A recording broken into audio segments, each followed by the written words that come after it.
Cette vidéo est sponsorisée par Surfshark. Salut les terriens et bienvenue sur le journal de l'espace, je suis Quentin et on va faire ensemble le tour de tout ce qu'il s'est passé dans l'espace cette semaine. Aujourd'hui, l'émission est une nouvelle fois sponsorisée par l'excellent VPN Surfshark qui accompagne chaque mois le journal de l'espace. Alors à quoi ça sert un VPN ? Eh bien c'est un outil qui a plusieurs fonctions. Surfshark va vous permettre de chiffrer vos infos personnelles sur internet, identité, mot de passe, carte bleue et bien d'autres, en créant un tunnel opaque où toutes vos informations vont transiter sur le web en toute sécurité, sans qu'aucune personne mal intentionnée ou de grosses industries ne puisse les utiliser. Surfshark VPN vous permet aussi d'accéder à tous les contenus internet disponibles dans n'importe quel pays dans le monde sans être bloqué par votre localisation. Ici, par exemple sur Netflix, vous pouvez regarder tous les films et les séries qui sont disponibles aux États-Unis ou au Canada et pas chez nous, d'un simple clic en faisant croire que vous vous connectez depuis là-bas.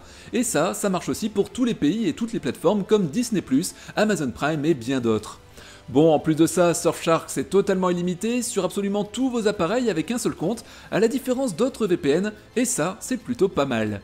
Le lien pour en profiter est dans la description de la vidéo, et pendant le Black Friday, avec le code ESPACE, vous bénéficiez d'une remise de 85% et de 3 mois supplémentaires gratuits, alors autant en profiter. Allez, c'est parti, maintenant place à l'actu, je vous souhaite un très bon journal de l'espace.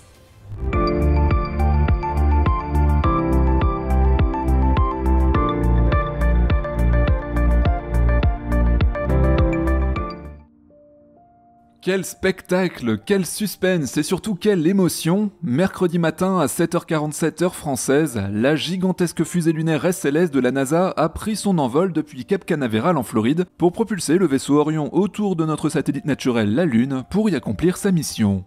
Certains courageux terriens, enfin en tout cas des leftos, ont pu suivre ça avec moi pendant le live et après quelques frayeurs dues à une énième fuite d'hydrogène, un petit problème de capteur et de switch Ethernet sur un radar, le compte à rebours a finalement repris son décompte à 7h37. 10 minutes plus tard, les deux énormes étages à poudre se sont allumés pour délivrer dans un déluge de feu leurs 2600 tonnes de poussée afin de propulser les 27 tonnes du module Orion vers notre satellite naturel.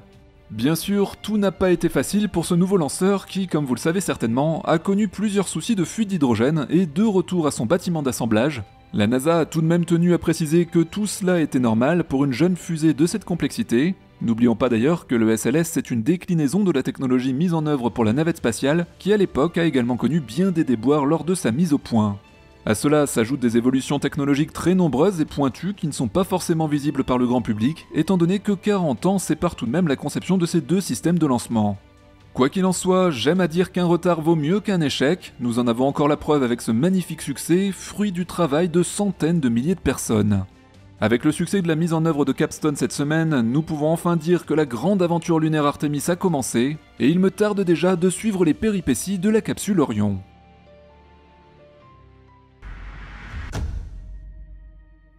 Les énormes moyens financiers et techniques mis en œuvre par la Chine dans son programme spatial sont le signe d'ambition hors normes qui vont jusqu'à envoyer un équipage sur le sol lunaire. Seulement, pour retourner sur la Lune, il faut une fusée très puissante et c'est ce que l'on appelle plus communément un lanceur ultra lourd.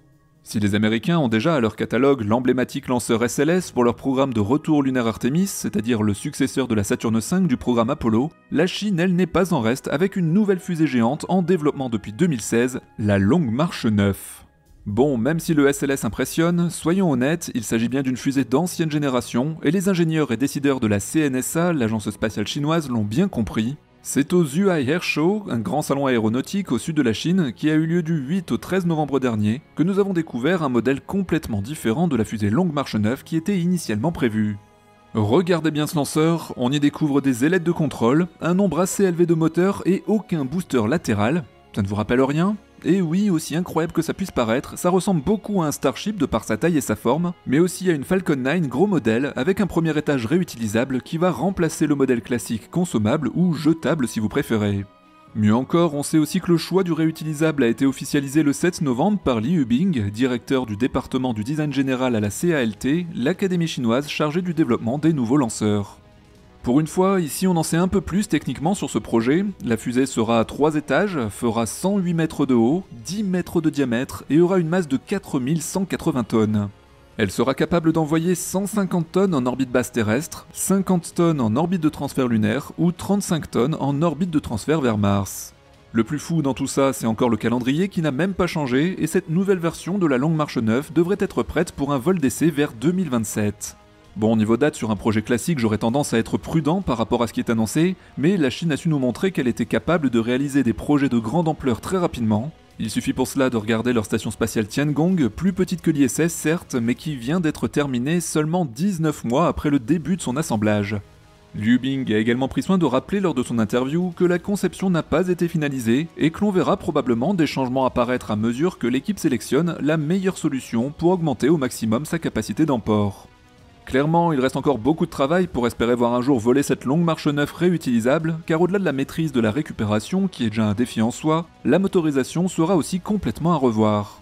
On sait d'ailleurs que la Chine a justement réussi il y a quelques jours un essai d'allumage du YF-130, le moteur le plus puissant du monde, d'une poussée de 500 tonnes alimenté au kérosène.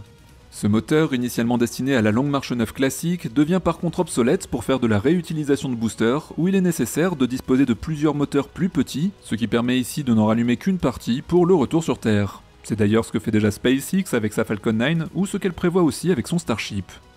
Cette capacité qu'a la Chine de se remettre en question sur le développement d'un lanceur super lourd est vraiment surprenante, le choix du réutilisable pour son programme lunaire est osé et démontre encore une fois la capacité hors du commun de l'industrie et de la recherche spatiale chinoise. Alors, ce revirement stratégique est-il le bon choix au moment où le réutilisable semble s'imposer dans le paysage des lanceurs ? L'avenir nous le dira, mais ça ne pourra faire que du bien au niveau de la communication internationale chinoise quand on pense aux premiers étages de la fusée Longue Marche 5B qui retombe pour l'instant un peu où ils veulent sur Terre. On en parle d'ailleurs tout de suite.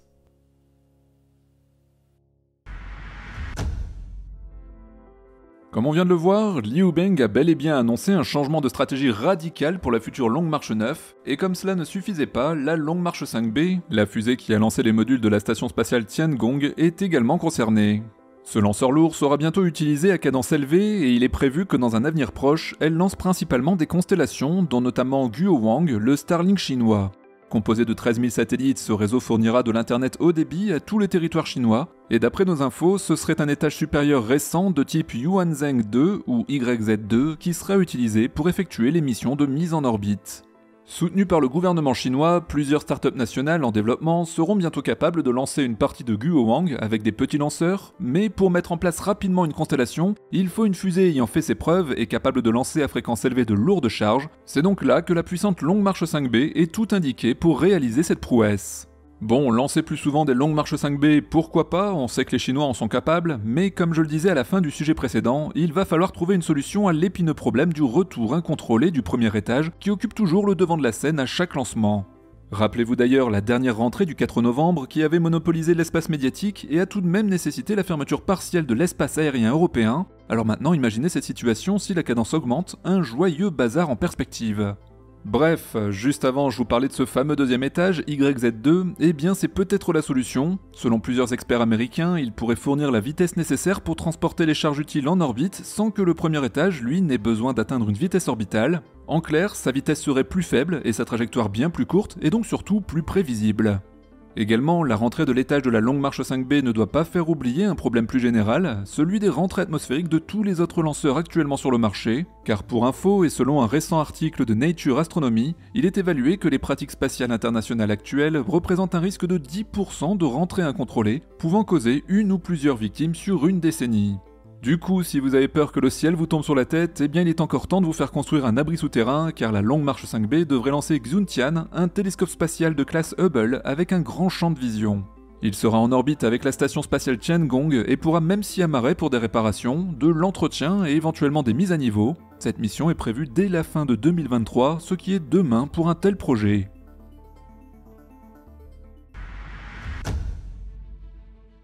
Quoi que l'on puisse en penser, envoyer un équipage sur Mars représente depuis plusieurs décennies le Graal absolu pour les agences spatiales comme la NASA ou la CNSA. Ce qui est certain, c'est que l'agence américaine maîtrise son sujet et se prépare activement.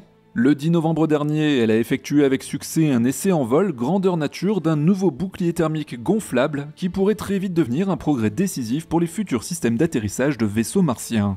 Baptisé Lofted, en français ça donne essai en vol en orbite basse d'un décélérateur gonflable, ce bouclier thermique est capable non seulement de freiner et de protéger un rover, mais surtout des astronautes dans une capsule lors de sa descente dans l'atmosphère martienne. Pour tester Loftid sur Terre, la NASA l'a envoyé dans l'espace à bord d'une fusée Atlas V de United Launch Alliance qui a décollé de Californie du centre spatial Vandenberg. La mission principale de la fusée, c'était de mettre en orbite un satellite météorologique, mais aussi Loftid qui était du voyage en tant que passager. Une fois dans l'espace, on a pu voir le bouclier composé de matériaux à la pointe de la technologie se gonfler en prenant une forme conique, puis s'éloigner lentement pour préparer son entrée atmosphérique. Loftid est finalement redescendu sur Terre à près de 29 000 km/h, soit 8 km par seconde, et ULA en a profité pour publier sur Twitter une séquence vidéo de la séparation du bouclier qui amorce sa descente. Vous allez me dire, mais pourquoi s'embêter à utiliser un bouclier gonflable ? Eh bien, l'intérêt d'un tel bouclier thermique est qu'il pourrait être plié durant son transport sur de longues distances et ainsi occuper un espace réduit. De plus, il faut savoir que les performances de freinage des boucliers rigides actuels sont principalement limitées par leur taille, qui est contrainte par le volume disponible sous la coiffe des fusées actuelles.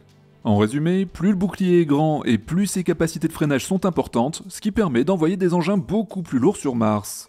Avec ce succès, la NASA va désormais analyser les performances du bouclier thermique à partir des données récoltées par les capteurs et les caméras. Ces précieuses informations permettront de faire évoluer les futures versions de ce concept très prometteur, en espérant revoir les descendants de Loftid sur une prochaine mission martienne.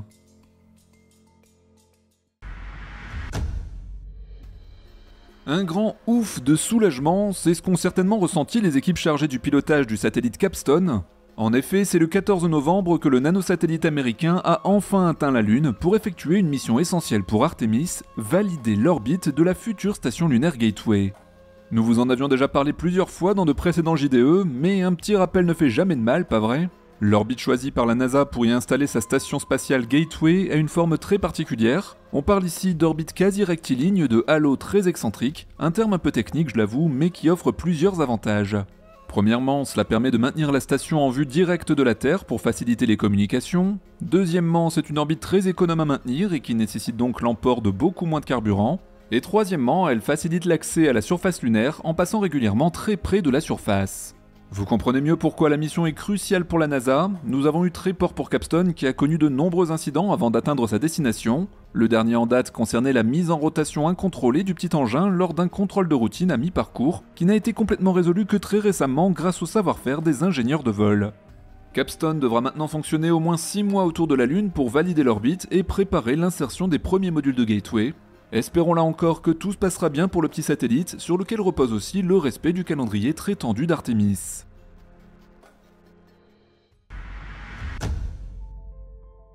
Contrairement à l'avion spatial secret chinois dont on ne connaît que très peu de choses, on vient d'apprendre que son homologue américain, le X-37B, est revenu sur Terre le 12 novembre après un séjour de plus de 908 jours passés dans l'espace, c'est-à-dire presque 3 ans. On sait également que la majeure partie de sa mission consistait à réaliser des expériences scientifiques à but militaire. L'appareil entièrement automatique en a aussi profité pour battre son précédent record où il était resté 780 jours en orbite. Selon plusieurs sources, ce planeur spatial emportait avec lui un module lui permettant d'amener plus de charge utile en orbite, mais on ne connaît pas la nature précise de celles-ci qui sont bien évidemment classées secret défense. Pour un projet de cette nature, estimons-nous heureux d'avoir pu récupérer quelques informations de la part de Boeing et de la Force spatiale des États-Unis, mais ne rêvons pas non plus, les communiqués officiels sont restés évasifs, même si on a appris que les expériences réalisées concernaient la conversion d'énergie solaire en micro-ondes et également des tests d'exposition prolongée à l'environnement spatial de divers matériaux avancés. Par contre, il y avait aussi une expérience civile de la NASA à bord, celle-ci a d'ailleurs permis d'évaluer les effets de l'exposition spatiale de longue durée sur des graines. Son objectif, c'est d'alimenter les recherches concernant les futures missions habitées à destination de la Lune et de Mars, ainsi que l'établissement de bases permanentes dans l'espace. Comme je vous le disais, depuis 2020, le X-37B n'est plus seul au monde, car la Chine possède un engin similaire à présent, et bien que le niveau de secret entourant ce projet soit encore plus strict, on sait quand même qu'il a déjà effectué 2 vols, un premier vol d'essai de 2 jours en septembre 2020, et une mission bien plus ambitieuse en août 2022, qui est d'ailleurs toujours en cours. Merci d'être toujours plus nombreux chaque semaine à suivre le journal de l'espace. D'ailleurs, pour la petite info chiffre plutôt surprenante, eh bien près de la moitié d'entre vous regardent les vidéos de la chaîne sans être abonnés. Bon, et bien sachez que même si sur YouTube on utilise le terme d'abonnement, eh bien c'est gratuit de s'abonner à une chaîne et surtout ça aide le youtubeur à gagner en visibilité. Donc je compte sur vous pour cliquer sur le bouton rouge dans la description et sur la cloche de notification pour ne rater aucune vidéo. Encore un grand merci également au VPN Surfshark d'avoir sponsorisé la vidéo d'aujourd'hui. C'est grâce à vous et aux partenaires comme Surfshark que la chaîne peut continuer de se développer et de vous offrir toujours plus de contenu. On se retrouve lundi pour la prochaine vidéo. En attendant, prenez bien soin de vous. Ciao les terriens.